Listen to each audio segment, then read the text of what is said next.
20वां अध्याय। ब्रह्मा जी की रची हुई अनेक प्रकार की सृष्टि का वर्णन। शौनक जी कहते हैं, सूत जी, पृथ्वी रूप आधार पाकर स्वयंभू मनु ने आगे होने वाली संतति को उत्पन्न करने के लिए किन किन उपायों का अवलंबन किया। विदुर जी बड़े ही भगवत भक्त और भगवान श्री कृष्ण के अनन्य सुहृद थे, इसलिए उन्होंने अपने भाई धृतराष्ट्र को उनके पुत्र दुर्योधन के सहित भगवान श्री कृष्ण का अनादर करने के कारण अपराधी समझकर त्याग दिया था। वे महर्षि द्वैपयन के पुत्र थे और महिमा में उनसे किसी भी प्रकार के में कम नहीं थे तथा सब भगवान श्री कृष्ण के आश्रित और कृष्ण भक्तों के अनुगामी थे। तीर्थ सेवन से उनका अंतःकरण और भी शुद्ध हो गया था। उन्होंने कुशावर्त क्षेत्र हरिद्वार में बैठे हुए तत्वज्ञानियों के में श्रेष्ठ मैत्रेय जी के पास जाकर और क्या पूछा। सूत जी, उन दोनों में वार्तालाप होने पर श्री हरि के चरणों से संबंध रखने वाली पवित्र कथाएं हुई होंगी, जो उन्हीं चरणों से निकले हुए गंगा जल के समान संपूर्ण पापों का नाश करने वाली होंगी। सूत जी, आप मंगल हो, आप हमें भगवान की वे पवित्र कथाएं सुनाइए। प्रभु के उदार चरित्र तो कीर्तन करने योग्य होते हैं। भला ऐसा कौन रसिक होगा जो श्री हरि के लीलामृत का पान करते करते तृप्त हो जाए। नैमिषारण्यवासी मुनियों के इस प्रकार पूछने पर उग्र शर्वा सूत जी ने भगवान में चित्त लगाकर उनसे कहा, सुनिए। सूत जी ने कहा, मुनिगण, अपनी माया से वराह रूप धारण करने वाले श्री हरि की रसातल से पृथ्वी को निकालने और खेल में ही तिरस्कार पूर्ण हिरणाक्ष को मार डालने की लीला सुनकर विदुर जी को बड़ा आनंद हुआ और उन्होंने मुनिवर मैत्रेय जी से कहा। विदुर जी ने कहा, ब्राह्मण, आप परोक्ष विषयों को भी जानने वाले हैं, अतः ये बतलाइए कि प्रजापतियों के पति श्री ब्रह्मा जी ने मरीचि आदि प्रजापतियों को उत्पन्न करके फिर सृष्टि को बढ़ाने के लिए क्या किया। मरीचि आदि मुनीश्वरों ने और स्वयंभू मनु ने भी ब्रह्मा जी की आज्ञा से और किस प्रकार प्रजा की वृद्धि की। क्या उन्होंने इस जगत को पत्नियों के सहयोग से उत्पन्न किया या अपने अपने कार्य में स्वतंत्र रहकर अथवा सब ने एक साथ मिलकर इस जगत की रचना की।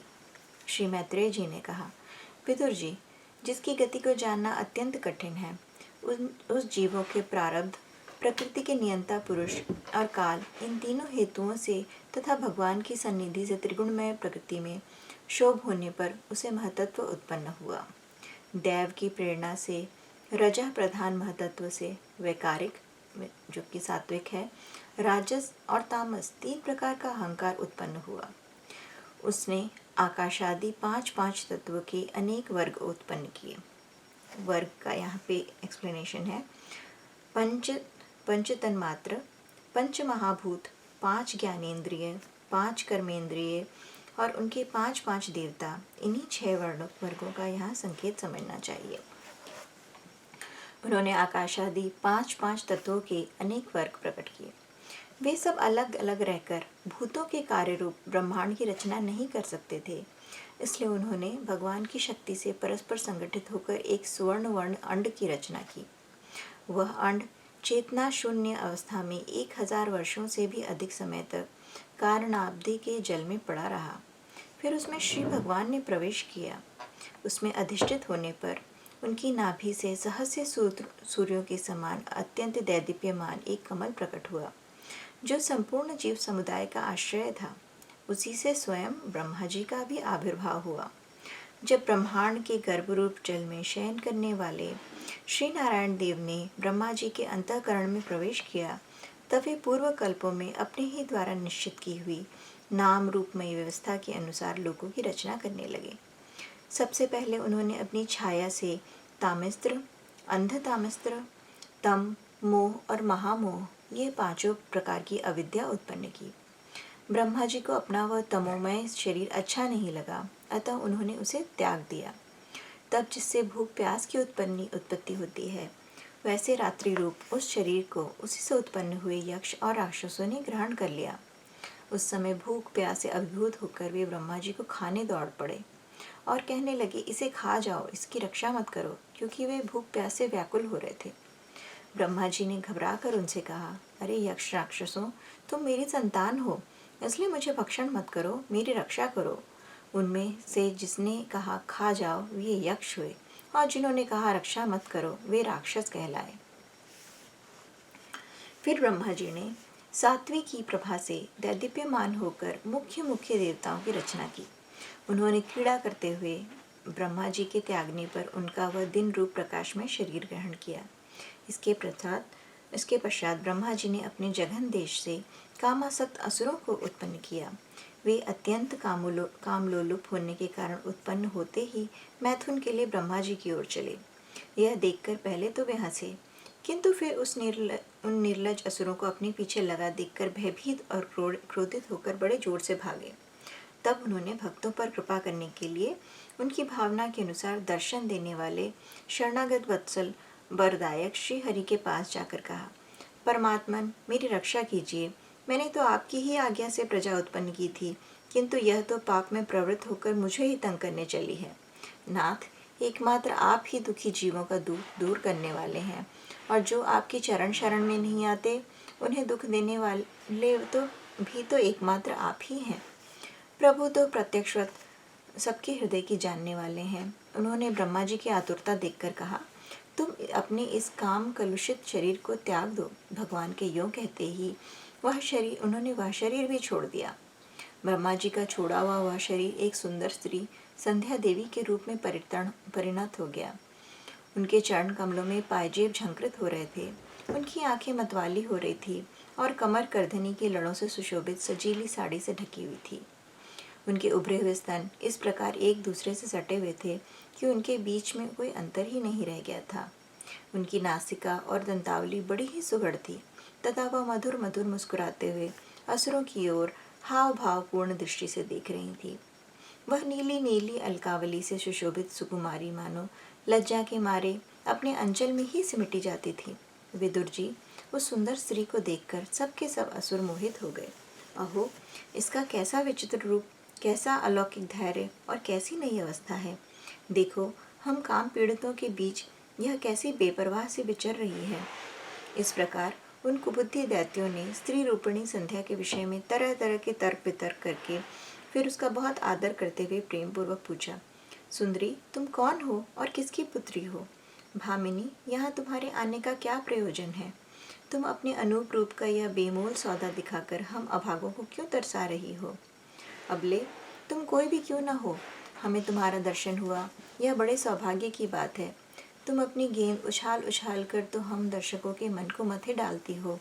सुंदरी, जब तुम उछलती हुई गेंद पर अपनी हथेली की थपकी मारती हो तब तुम्हारा चरण कमल एक जगह नहीं ठहरता। तुम्हारा कटी प्रदेश धूल स्तनों के भार से ढक जाता है और तुम्हारी निर्मल दृष्टि से भी थकावट झलकने लगती है। अहो, तुम्हारा केश पाश कैसा सुंदर है। इस प्रकार स्त्री रूप से प्रकट हुई शांत कालीन संध्या ने उन्हें अत्यंत कामासक्त कर दिया और उन मूढ़ों में से ने उसे कोई भी रमणीय रत्न समझकर ग्रहण कर लिया। तदंतर ब्रह्मा जी ने गंभीर भाव से हंसकर अपनी कांतिमय मूर्ति से, जो अपने सौंदर्य का मानो आप ही आस्वादन करती थी, गंधर्व और अप्सराओं को उत्पन्न किया। उन्होंने ज्योत्सना चंद्रिका रूप अपने उस कांतिमय प्रिय शरीर को त्याग दिया। उसी को विश्वासु आदि गंधर्वों ने प्रसन्नता पूर्वक ग्रहण किया। इसके पश्चात भगवान ब्रह्मा ने अपनी तंद्रा से भूत पिशाच उत्पन्न किए। उन्हें दिगंबर, वस्त्रहीन और बाल बिखरे देख उन्होंने आंखें मूंद ली। ब्रह्मा जी के त्यागे हुए उस जम्हाई रूप शरीर को भूत पिशाचों ने ग्रहण किया। इसी को निद्रा भी कहते हैं, जिससे जीवों की इंद्रियों में शिथिलता आती देखी जाती है। यदि कोई मनुष्य जूठे मुंह सो जाता है तो उस पर भूत पिशाच आदि आक्रमण करते हैं। उसी को उन्माद कहते हैं। फिर भगवान ब्रह्मा ने भावना की कि मैं तेजोमय हूँ और अपने अदृश्य रूप से सांध्य गण एवं पितृगण को उत्पन्न किया। पितरों ने अपनी उत्पत्ति के स्थान उस अदृश्य शरीर को ग्रहण कर लिया। इसी को लक्ष्य में रखकर पंडित जन श्राद्धादि के द्वारा पितर और सांध्य गणों को क्रमशः कव्य, पिंड और हव्य अर्पण कहते हैं। अपनी तिरोधान शक्ति से ब्रह्मा जी ने सिद्ध और विद्याधरों की सृष्टि की और उन्हें अपना वह अंतर्धान नामक अद्भुत शरीर दिया। एक बार ब्रह्मा जी ने अपना प्रतिबिंब देखा, तब अपने को बहुत सुंदर मानकर उस प्रतिबिंब से किन्नर और किम पुरुष उत्पन्न किए। उन्होंने ब्रह्मा जी के त्याग देने पर उनका वह प्रतिबिंब शरीर ग्रहण किया, इसलिए वे सब उषा काल में अपनी पत्नियों के साथ मिलकर ब्रह्मा जी के गुण कर्मादि का गान किया करते हैं। एक बार ब्रह्मा जी सृष्टि की वृद्धि न होने पर कारण बहुत चिंतित होकर हाथ पांव आदि अवयवों को फैलाकर लेट गए और क्रोधवश उस भोगमय शरीर को त्याग दिया। उससे जो बाल झड़कर गिरे वे अही हुए और उसके हाथ पांव सिकुड़कर चलने से क्रूर स्वभाव सर्प और नाग हुए, जिनका शरीर फण रूप के कंधे के पास बहुत फैला होता है। एक बार ब्रह्मा जी ने अपने को कृतकृत्य से अनुभव किया। उस समय अंत में उन्होंने अपने मन से मनुओं की सृष्टि की। ये सब प्रजा की वृद्धि करने वाले हैं। मनस्वी ब्रह्मा जी ने उनके लिए अपना पुरुषाकार शरीर त्याग दिया। मनुओं को देखकर उनसे पहले उत्पन्न हुए देवता गंधर्वादी ब्रह्मा जी की स्तुति करने लगे। वे बोले, विश्वकर्ता ब्रह्मा जी, आपकी यह मनुओं की सृष्टि बड़ी ही सुंदर है। इसमें अग्निहोत्र आदि सभी कर्म प्रतिष्ठित है। इसकी सहायता से हम भी अपना अन्न भाग ग्रहण कर सकेंगे। फिर आदि ऋषि ब्रह्मा जी ने इंद्रिय संयम पूर्वक तप, विद्या, योग और समाधि से उत्पन्न हो अपनी प्रिय संतान ऋषिगण की रचना की और उनमें से प्रत्येक को अपने समाधि, योग, ऐश्वर्य, तप, विद्या और वैराग्यमय शरीर का अंश दिया। 21वां अध्याय कर्दम जी की तपस्या और भगवान का वरदान। विदुर जी ने पूछा, भगवान, स्वयंभू मनु का वंश बड़ा आदरणीय माना गया है।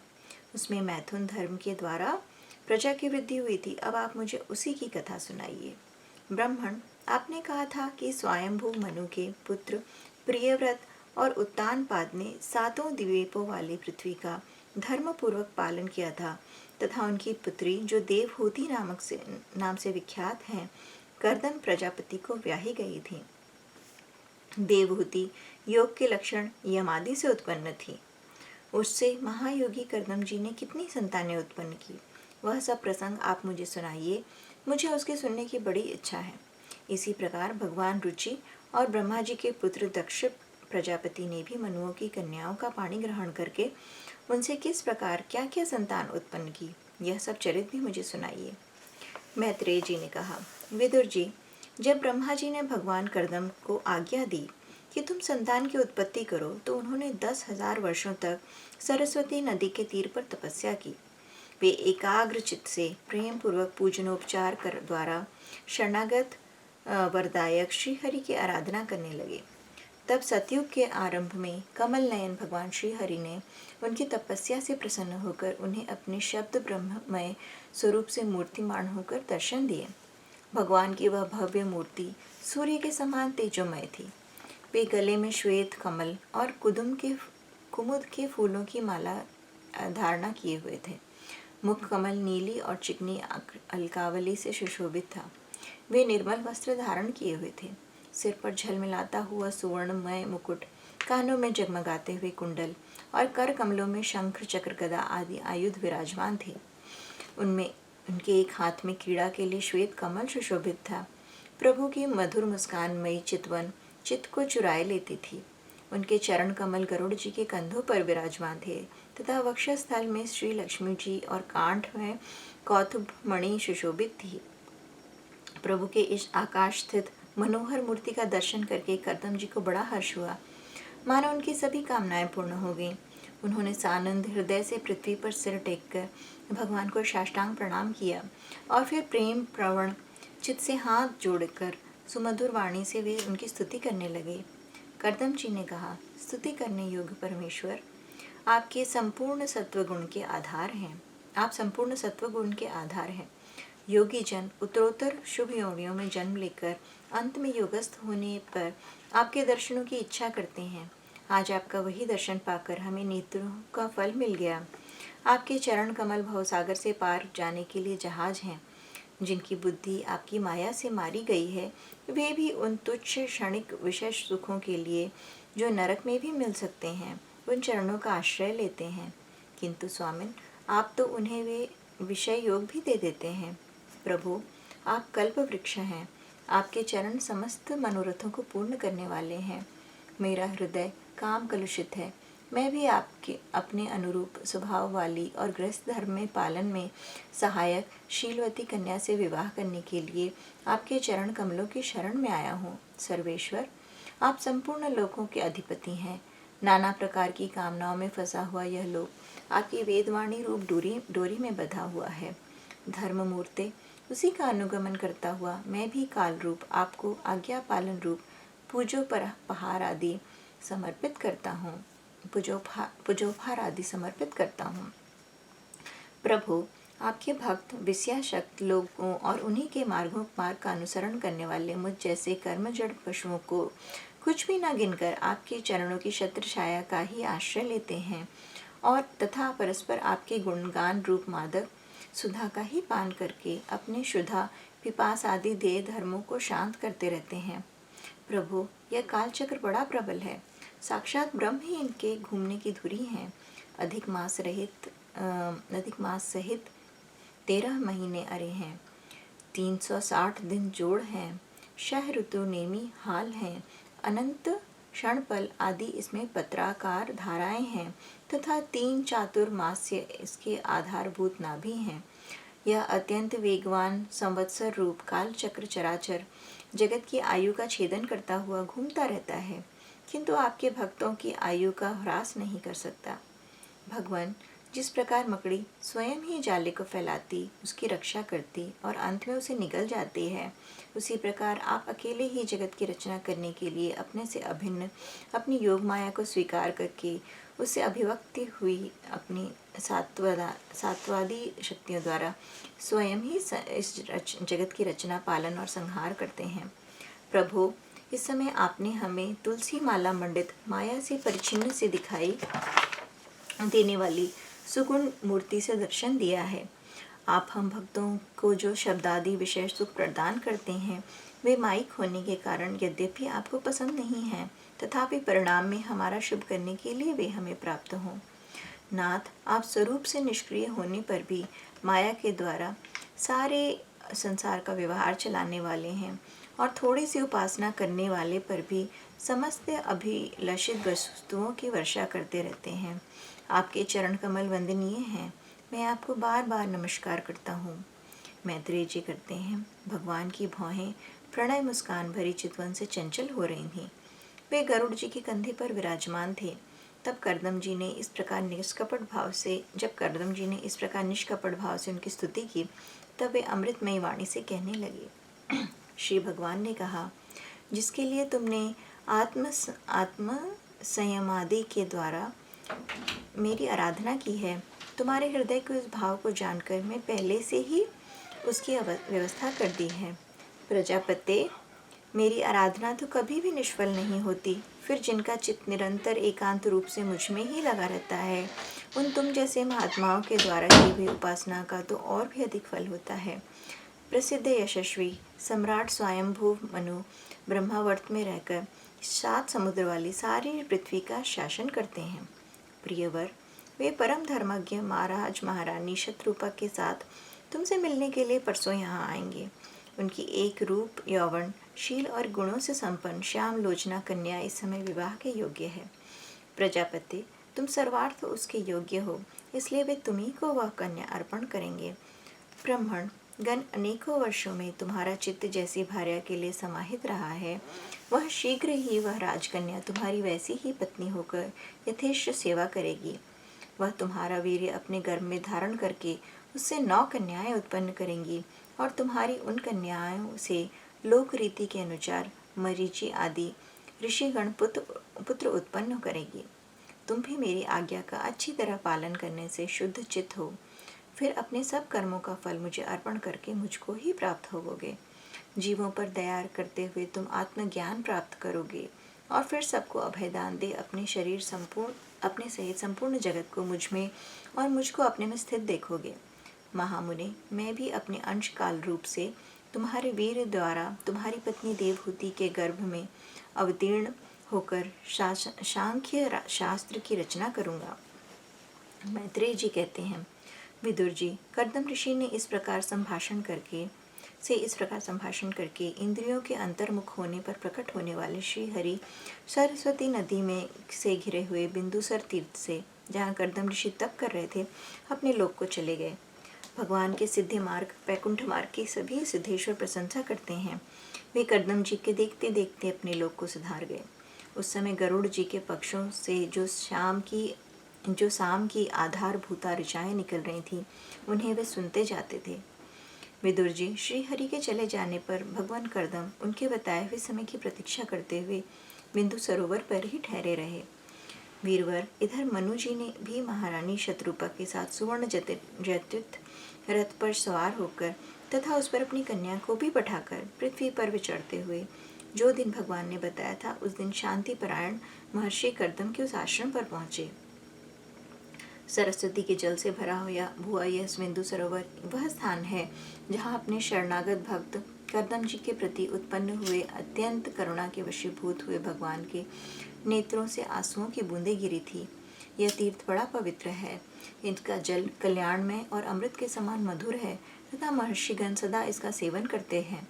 उस समय बिंदु सरोवर पवित्र वृक्ष लताओं से घिरा हुआ था, जिनमें तरह तरह की बोली बोलने वाले पवित्र मृग और पक्षी रहते थे। वह स्थान सभी ऋतुओं के फल और फूलों से संपन्न था और सुंदर वनश्रेणी भी उसकी शोभा बढ़ाती थी।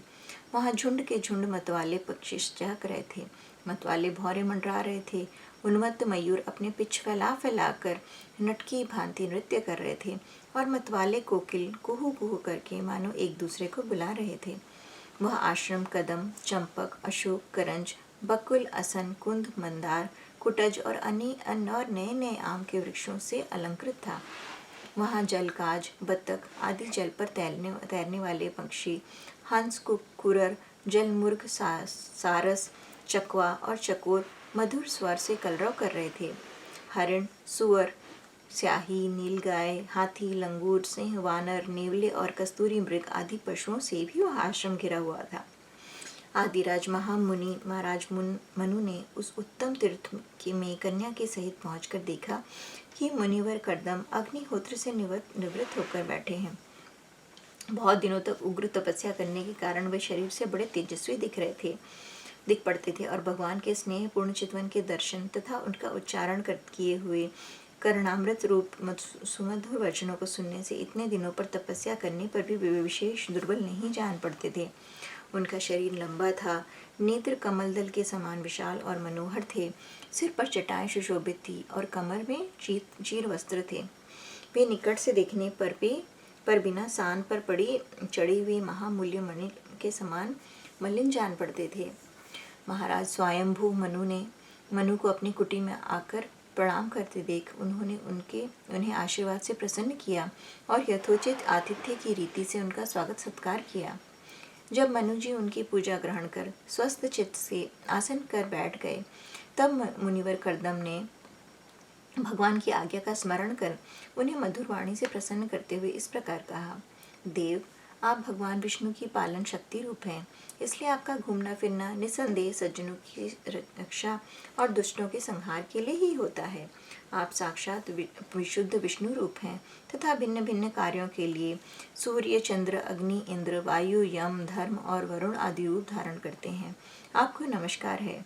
आप मणियों से जड़े हुए जयदायक रथ पर सवार हो, अपने प्रचंड धनुष की टंकार करते हुए उस रथ की खरखराहट से ही पापियों को भयभीत कर देते हैं और अपनी सेना के चरणों से रौंदे हुए भूमंडल को कपाते अपनी विशाल सेना के साथ लेकर पृथ्वी पर सूर्य के समान विचरते हैं। यदि आप ऐसा ना करें तो चोर डाकू भगवान की बनाई हुई वर्षाश्रम धर्म की मर्यादा को तत्काल नष्ट कर दें और विषय लोलुप निरंकुश मानव द्वारा सर्वत्र अधर्म फैल जाए।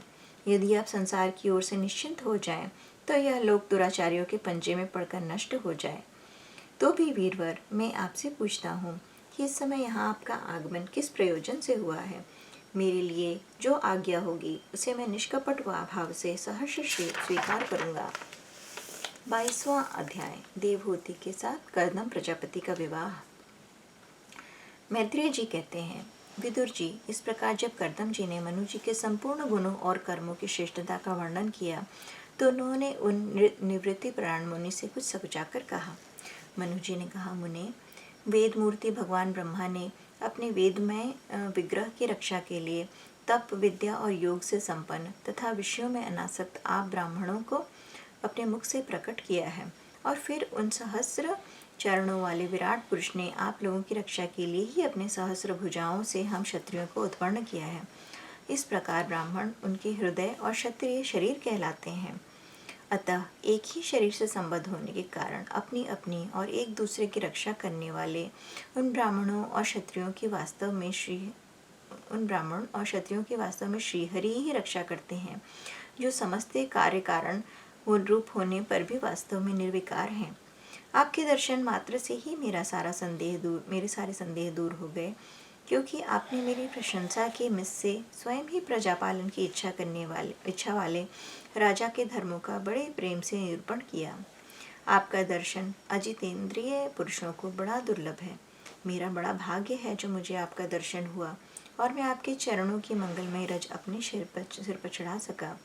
मेरे भाग्योदय से ही आपने मुझे राजकर्मों की शिक्षा देकर मुझ पर महान अनुग्रह किया, और मैंने भी शुभ प्रारब्ध का उरद होने से आपकी पवित्र वाणी कान खोलकर सुनी है।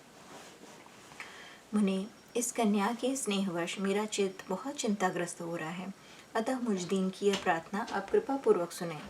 यह मेरी कन्या, जो प्रियव्रत और उत्तान पाद की बहन है, अवस्था, शील और गुण आदि में अपने योग्य पति को पाने की इच्छा रखती है। जब से इसने नारद जी के मुख से आपके शील, विद्या, रूप, आयु और गुणों का वर्णन सुना है, तभी से यह आपको अपना पति बनाने का निश्चय कर चुकी है।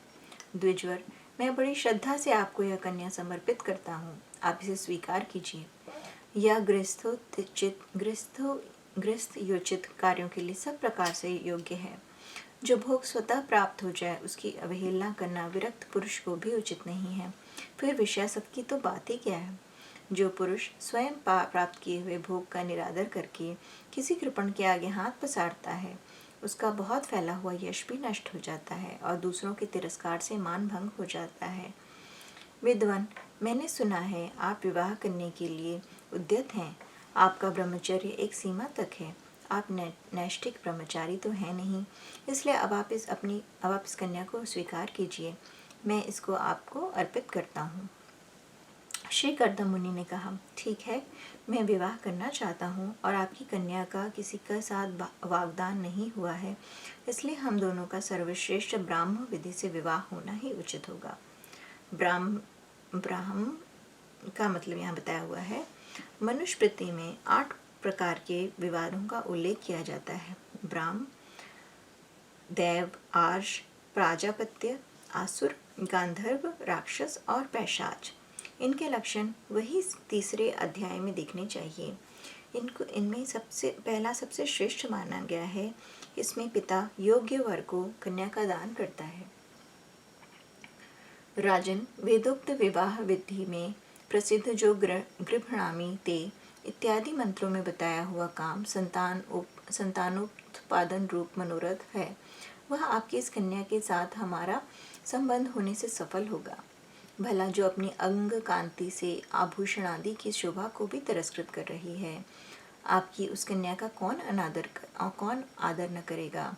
एक बार यह अपने महल की छत पर गेंद खेल रही थी। गेंद के पीछे इधर उधर दौड़ने के कारण इसके नेत्र चंचल हो रहे थे तथा पैरों के पायजेब मधुर झंझकार करते जाते थे।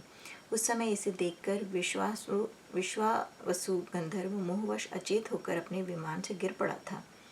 वही इस समय यहाँ स्वयं आकर प्रार्थना कर रही है। इसकी ऐसी अवस्था में कौन समझदार पुरुष इसे स्वीकार न करेगा।